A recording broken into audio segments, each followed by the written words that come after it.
There are only 12 notes used in music to construct scales, to construct keys, to construct chords. So naturally there are going to be some chords that you can interrelate due to the shared note values. We'll look at the intro to the song London Calling from The Clash as an example. The intro is based around two chords, C major and E minor. C major, if you look at the formula, is C, the third note of the scale E, and the fifth note of the scale G.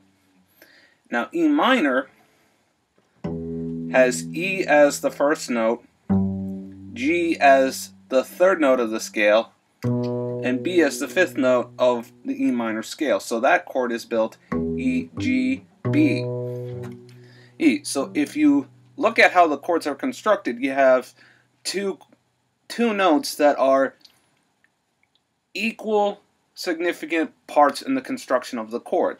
You have the third and the fifth for the C major scale, but those two notes also correspond as the root and third of the E minor scale.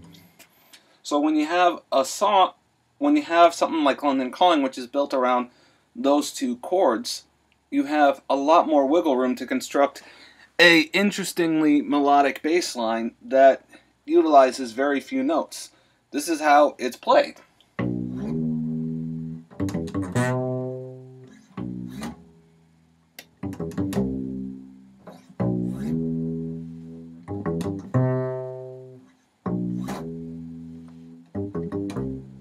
Now, if you were to look at that on a fret perspective, you slide up from the B on the 2nd fret of the A string to the 7th fret, E, and wiggle between 10 and 7, and then you hit C in two separate octaves. 10th fret on the D string, and then 8th fret on the E string.